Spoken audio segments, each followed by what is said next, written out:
urge you, I recommend you to do. First, have the timeline as quick as possible. Okay? Please go over it on by heart before going to sleep or in the morning. Just go over the timeline until you get it, because as quickly as you get it, everything will be easier. You know that Salah ad-Din is after Crusades and not before Crusades.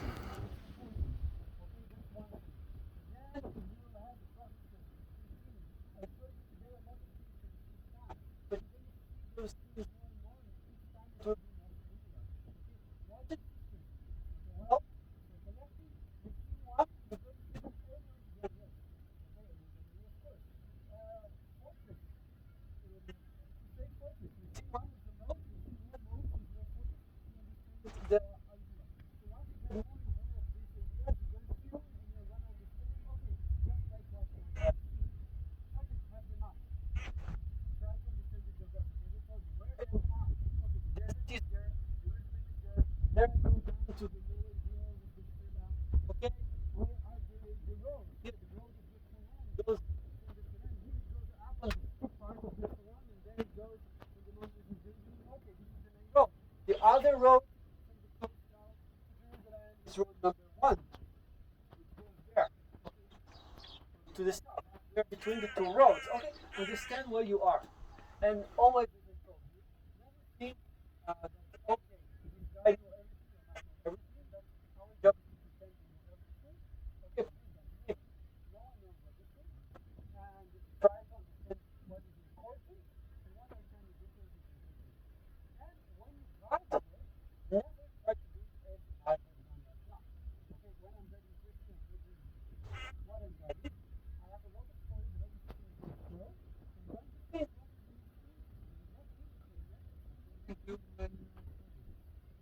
what will connect those people to this time. It's the Students. Students, maybe. for some people, for most some people, they really don't care about career.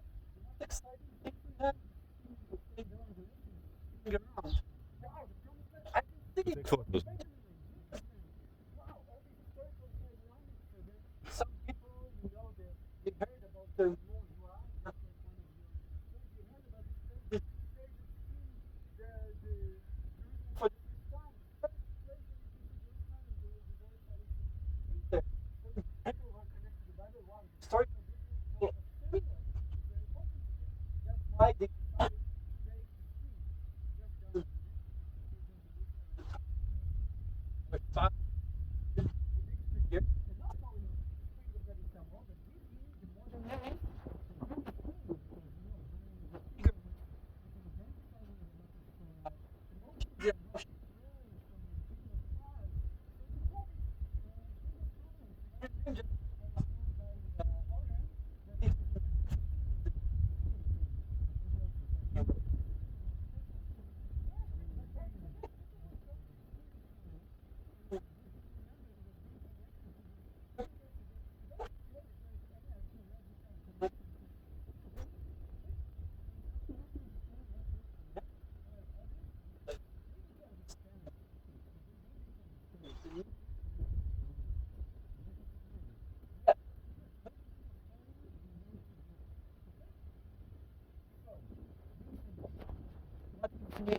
Us, you see that the whole bedrock here is cut and chiseled into this large, big.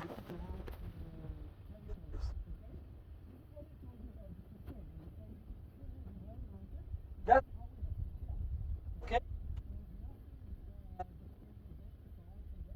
Because it was a big.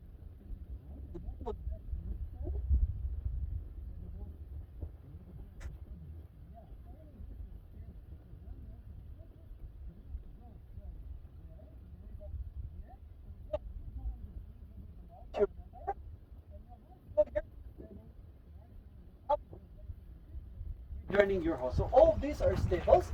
We understand that they were crusade, even though you need to know that normally it's very problematic to date chiseling or chiseling, quarrying, excavating, chewing. What word should they use? Chiseling and quarry. Chiseling and quarry. Okay, so it's very important to date it. Why? How do we date things? What do we have in order to date things? Pottery. Pottery. Okay, we got pottery between two layers. Okay, and the pottery can be identified. Oh, I know these jars. Those jars were used only between 7th century before Common Era to 9th century, 9th to 7 before Common Era. I know that the layer beneath them have been already there, and the layer over them have been built after. So if I found a sandwich pottery, that helped me to understand how should I date the layers, because I can identify the pottery which change all the time along history. The styles are changing. You can see the style of the jar and say, okay, the jar should be dated. What other Fossils, maybe? fossils are not helping us with archaeology, because archaeology is about history, and you're going to prehistory. Architecture style from time to time, but we can already saw that it can be confusing. But from time to time, we can see the architecture style and say, okay, that style sent me to it. Sorry? Burial sites? Yes, okay, so normally, yeah, so bones, I don't think bones can be dated, but normally, not. So organic things and But with the pottery, the way you see if the tomb was sealed and pottery inside, the pottery is before the tomb was sealed. organic and non-organic. Okay, if you have organic, that's with, good. with carbon 14. Carbon 14 only if you have something organic. Okay? And of course, the stratigraphy, if this layer is above this layer, I know it's near. Normally. Normally, not always, but normally. Okay? So none of it help us with quarrying. So normally we have real big problem with quarrying. Okay, I found pottery or anything organic above them, but it doesn't tell me nothing about when was it made. But here we can understand, because the quarrying is behind the Crusade wall. We can say that this is part of the Crusade project.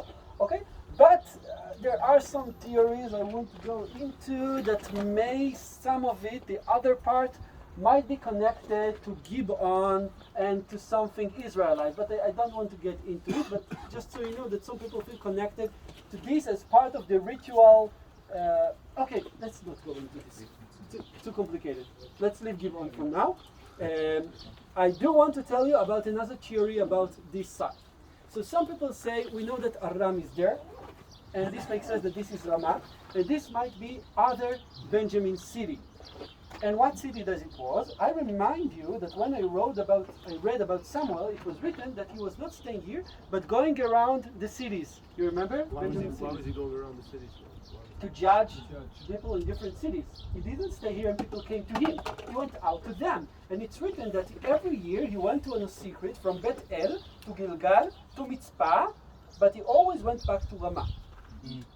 And Mitzpah is a place connected to Samuel. Because we had another event mentioned. Before Samuel died, he made an assembly in Mitzpah, all the people of Israel, saying, I want to know, did I took anything out of you? Did I deceived you in anyhow? Was I injustice when I judged you? And the whole people said, no, we thought you were a good judge, a righteous judge. And Samuel said, I'm reading now from the Bible, assemble all Israel at Mitzpah, and I will intercede with the Lord for you. When they had assembled at Mitzpah, they drew water and poured it out before the Lord. We have water here.